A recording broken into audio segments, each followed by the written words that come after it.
जो आरक्षण है अगर पूरे राजस्थान के लेवल पे दिया गया है तो उसका इम्प्लीमेंटेशन भी पूरे राजस्थान के लेवल पे हो, जिससे कि हमारे पद हमसे छीने न जाएं। अभी तक सरकार की तरफ से कोई क्लैरिटी आई नहीं। देवनारायण बोर्ड के ऊपर हर जगह से मुझे फ़ोन आ रहे हैं, खास करके पिछले 10 से 12 दिन में ज़्यादा फ़ोन आए हैं।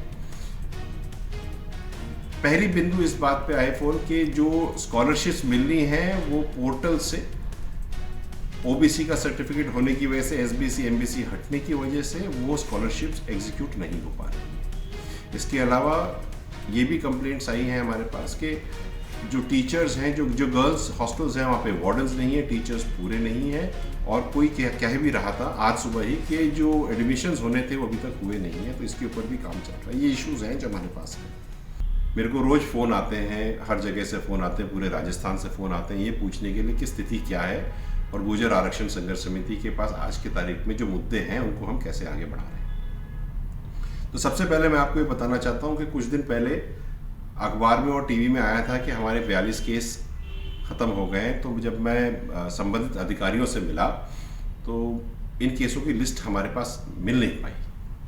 तो अभी मुझे ऐसा लगता है कि ये केस अभी तक हटे नहीं है, और इसके अलावा जो बाकी केसेस हैं पिछले 1 साल से कोई भी केस हटा नहीं है, उस पर कार्य चल रहा है, होम डिपार्टमेंट से बात हो रही है। इसके अलावा जो आरजेएस की जो भी भर्तियां हुई हैं, जो 5 नियुक्तियां हुई हैं, उसमें जो बैकलॉग मिलना था वो हमें नहीं मिला है। उसके लिए हमने माननीय मुख्यमंत्री जी को पत्र भी लिखा है, लेकिन वो अभी हुआ नहीं है। और आने वाली जो भर्तियां हैं उसके अंदर में भी अगर बैकलॉग हमें इम्प्लीमेंट कराना है तो हाई कोर्ट के सर्विस रूल्स के अंदर में हमारी 5% आरक्षण और ये जो बैकलॉग जो पारित हुआ है इसका इम्प्लीमेंटेशन ज़रूरी है, ये करवाना है।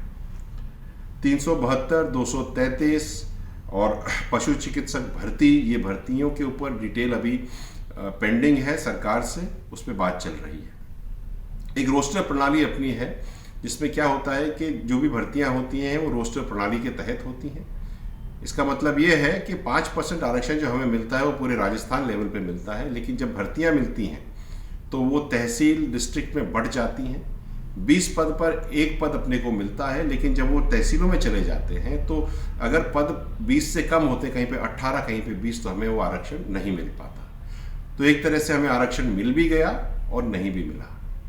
ज़रूरत है कि जो आरक्षण है अगर पूरे राजस्थान के लेवल पे दिया गया है तो उसका इम्प्लीमेंटेशन भी पूरे राजस्थान के लेवल पे हो, जिससे कि हमारे पद हमसे छीने न जाएं और दूसरों से भरे न जाएं।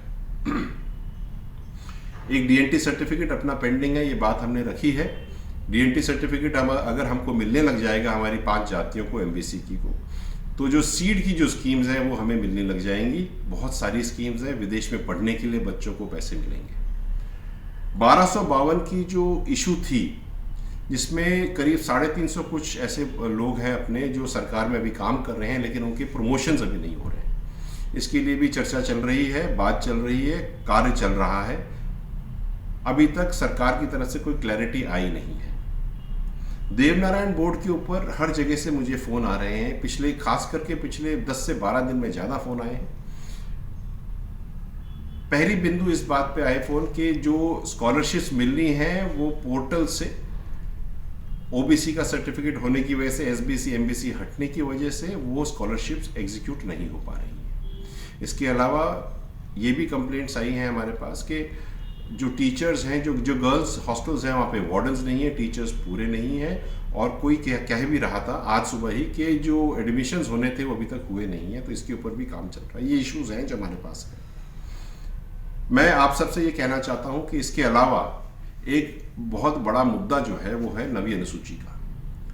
नवीं अनुसूची के लिए चिट्ठी जब हमें आरक्षण 5% मिला था तभी चली गई थी केंद्र को, लेकिन उसमें अभी तक कोई पहल हुई नहीं है।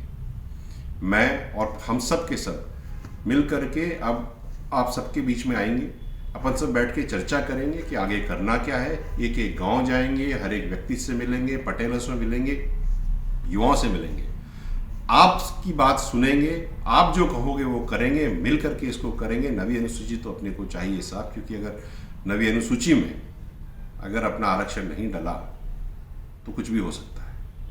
बहुत जल्द हम आपके साथ मिलेंगे। आपने सुना।